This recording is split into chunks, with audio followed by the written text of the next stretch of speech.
दिनैहाय गुवाहाटी इउनिभार्सिटिनि बे post graduate students इउनियननि बे कनफारेन्स हलाव मोनसे गुरुदेव कालीचरण ब्रह्म ट्रास्टनि बानजाय आफाद दानायनि मेलनि गेजेरजों फोसावनाय जायोदि जोंहा फैगौ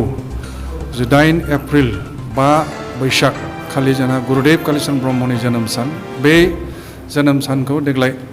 गुवाहाटी इउनिभार्सिटिनि सिङावनो खुंनो थाखाय दिनै थाम थिम खालामनाय जाबाय आरो लोगोसे बे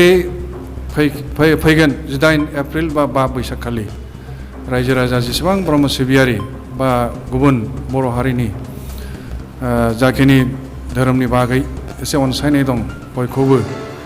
बे मेलाव बाहागो लाफैनो थाखाय जोङो बानजाय आफादनि जानानै आरो लोगोसे ट्रास्टनि आङो सासे आफादगिरि जानानै बयखौबो रायजो राजानि खाथियाव आर'ज गाबो जाहाथे नुजाथि फैयो आरो लोगोसे दिनैहाय बेयाव बानजाय आफादखौ जोङो दाफुंनाय जाबाय मानगोनां जलेश्वर ब्रह्म बाबानि दैदेननायाव मोनसे गोख्रों बानजाय आफाद दिनै दाफुंनाय जादों आरो लोगोसे बे जोङो बाजेटबो दिनैहाय पास खालामनाय जाबाय बे बाजेट 3 लाखनि गेजेरावनो जोङो बेखौ खुंफुंनाय जागोन आरो गासै 300सो मानसि बेवहाय जमा जाफैगोन आरो बयबो खोनासंगोन आरो आलासि हिसाबै जोङो चिफ गेस्ट महरै बे गुवाहाटी इउनिभार्सिटिनि भाइस चेन्सेलर बिथां हेनडिकखौ लिंनाय जादों आरो लोगोसे जोंनि बर'नि बिसेसकरि जोंहा रिटायार्ड इनफरमेशन कमिशनार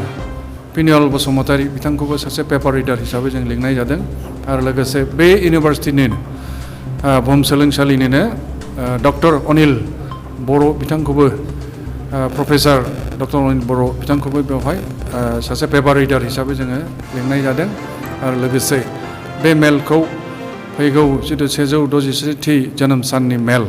बेखौ बेखेवनो थाखाय जोङो आसामनिनो मानव गेदेर मन्त्रि बिथां मुस्रि गेवलां चन्दन ब्रह्म बिथांखौ लेंहरनाय जादों आरो बुंनो गोनाङा बेखिनियानोसै